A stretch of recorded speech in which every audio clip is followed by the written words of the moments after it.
Now back to Smoke on the Water for more Straight Up with Sturge.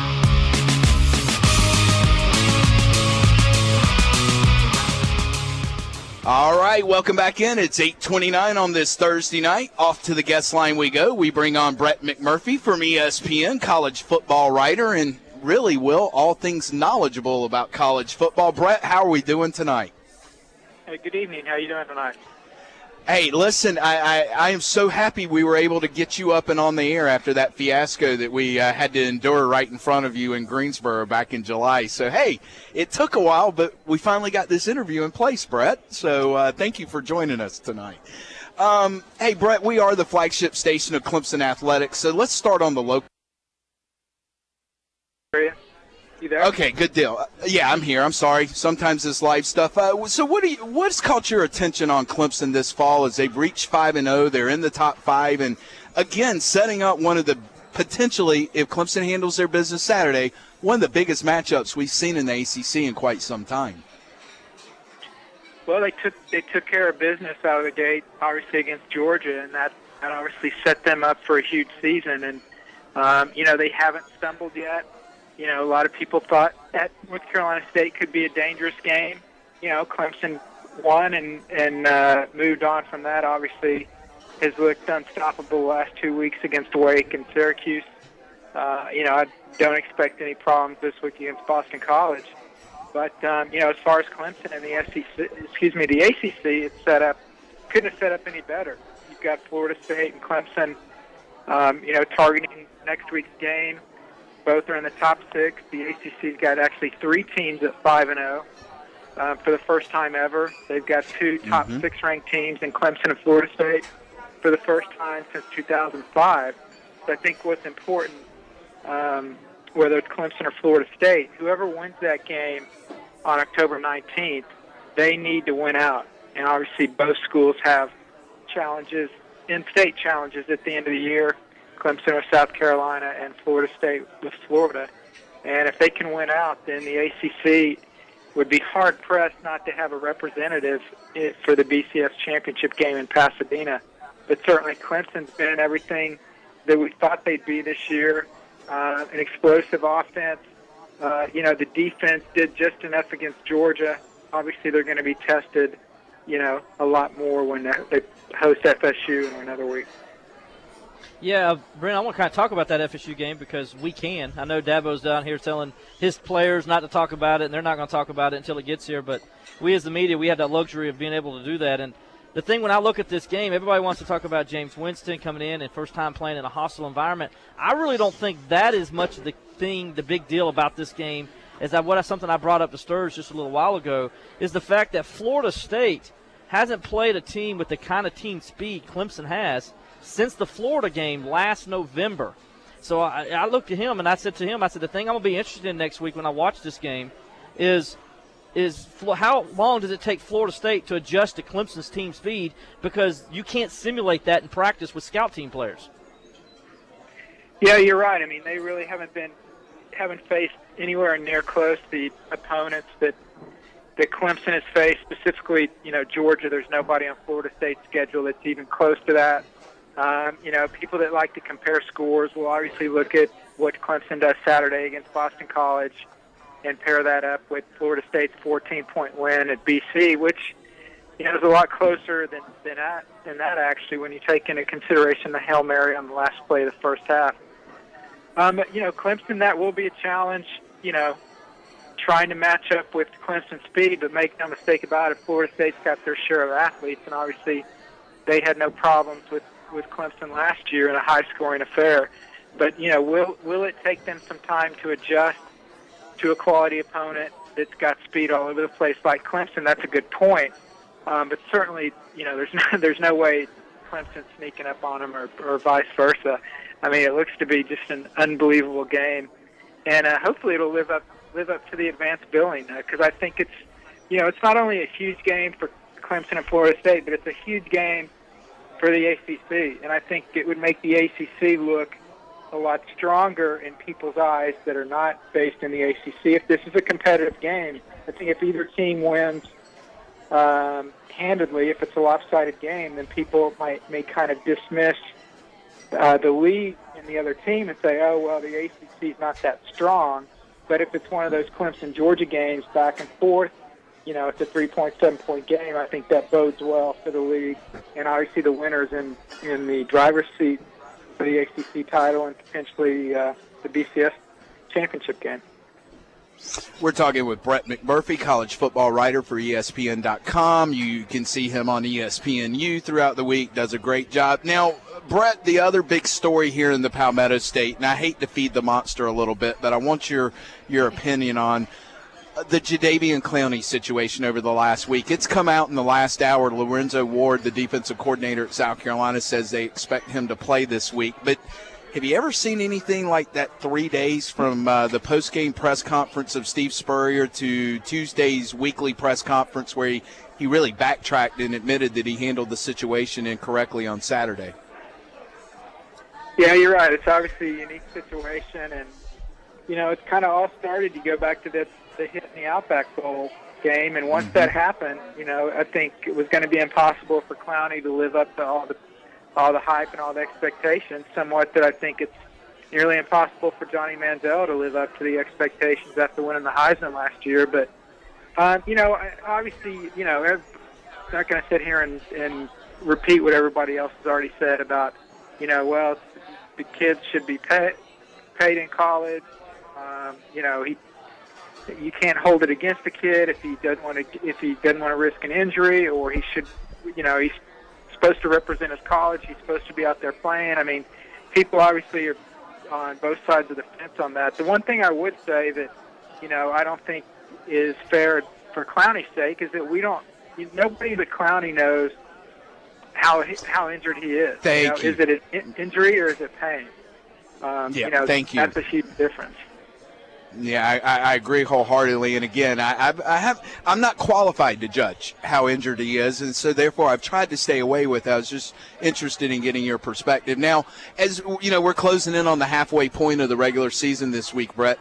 Is there anything that's kind of caught your attention storyline-wise that you may think is applicable to the backside of the season? Well, I think the biggest story, I think, through the first half of the season is 3 coaches have been fired. We didn't get out of the first month, and, Lane Kiffin was gone, and Treadwell at Miami, Ohio. I'm blanking on the third one. Pasqualoni up at UConn. Yeah, UConn. I'm sorry. They were. Yep. Yeah, that was overshadowed by USC so much I already forgot about it. And they played their first game Saturday against South Florida since Pasqualoni was fired. But, yeah, it is interesting, that schools have decided to fire guys early in the season. Obviously, unlike the pro game, you can't really go out and get your next coach in the middle of the season because more than likely the guy you want is coaching somewhere else. But I think more than anything, these colleges or these athletic directors want to send a message to their fans that, hey, look, what was happening before is not acceptable, and we're going to make a change. It's not going to happen until the end of the year, but we're going to make a change, and things are going to get better. It's kind of like the old business philosophy. If you're going to do something inevitably, then why wait to do it? Go ahead and do it now. So I think that's probably been the biggest surprise for me is that these coaches got fired in the middle of the season. I don't know if it's necessarily a surprise that those 3 won't be back next year, just that it happened in the first month of the season. Going off of that, could we see a coach being fired by this Sunday at a prominent school after a big rivalry game, and you know which one I'm talking about? I'd be really surprised if that happened just because, Mac Brown has built up so much there, equity, if you will. Getting to the BCS title game against Alabama in Pasadena several years ago. And, he is well liked there. I think that's a different situation than Kiffin. I mean, Kiffin lost the fan base, so that's why that had to happen. You had people with Fire Kiffin signs coming to the game. They were chanting it in the stadium. I really don't see that same thing happening in Texas now. Texas gets Seal Club by 7 touchdowns. Anything's possible. I just think that if Mac Brown doesn't return next year, that they will let him do it on his terms and let him announce it. I'd be very surprised if they got rid of him in the middle of the season. I think that'd be the biggest shock of all. All right, Brett, final question is we appreciate your time tonight. One of the things that's bothered me over the first half of the season is this new targeting rule, which they can go back and review and take away the targeting, but the penalty stays in effect. So I don't understand how you're rewarding somebody for a call that you made wrong in the first place.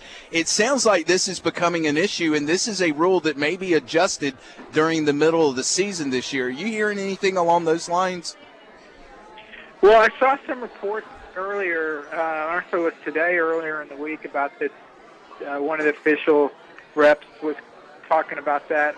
I didn't look at it closely enough, but I'd be surprised if they would change the rule in the middle of the season.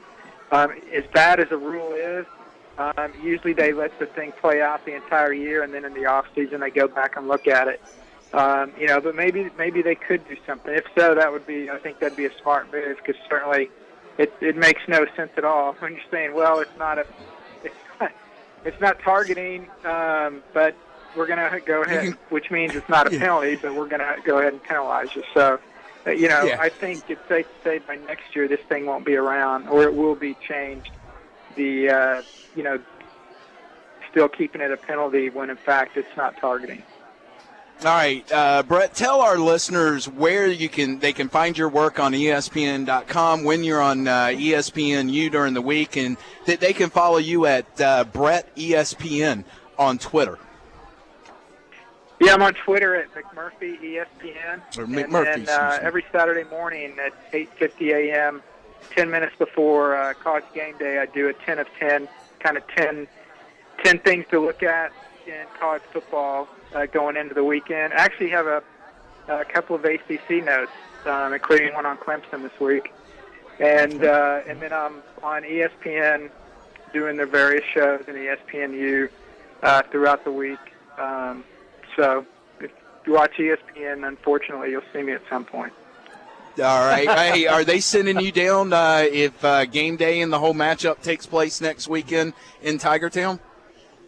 No, I'm going to be in Bristol this weekend just doing studio stuff, and then next week I'll be in Charlotte doing ESPNU stuff. So unfortunately, if it is in Clemson, I won't be there in person, but obviously I'll be watching it like everyone else. Well, too bad. We were going to buy you some fried chicken and macaroni and cheese up in the press box if you were there, Brett. But thank you for your time tonight. Keep up the good work, and hope to check in with you in the future, Brett. Okay, thanks. Good talking to you. All right. Thank you very much. Brett McMurphy, college football writer for ESPN.com, contributor on a whole bunch of their college football shows. Does a good job. He does. And the thing is, Will, he does it in stealth mode. Have you noticed that? Yeah, He's not an overly talkative guy. He's somebody that talks with his fingers, by the way, with his writing skills. But that's one man that you look around and you see him in corners all over the place with his ears. And stop that. He's just a fountain of information when it comes to college football. So appreciate that. Does a good job. Yeah, he does a very good job. And again, you can follow him on Twitter at McMurphy ESPN. All right, let's go off the break. Before we do, give us an update on the Clemson Insider, Sir Will Vandervoort. Well, I'll tell you what, we got a lot of stories out there. Got a good story on Vic Beasley that I did. Got a story on also the defensive line that I did today. We got Ed Granahan's going to have a column up tomorrow, so you need to go check that out. Ed's one of the best writers there is, and Robert does a good job recruiting. Willie Q been doing a great job with us. He's been a great addition for us this year, and provides a lot of good player feature stories, and kind of, his blog is outstanding and off the charts. So if you had a chance to go read that, go check out his blog called Qualt Talk. Yeah, especially now you don't have to split time between the Reds and the Clemson Tigers. Yeah, exactly. So, go check it out. You can get all that and the message boards for free at theclemsoninsider.com. That's right. I said free. Everything is 100% free. So please, if you haven't checked us out, go check us out at theclemsoninsider.com. All right, let's go out to break. Final segment of this Thursday night edition of Straight Up with Sturge. On the other side, you're listening to Talk Sports 104.9 FM, the flagship station of Clemson Athletics.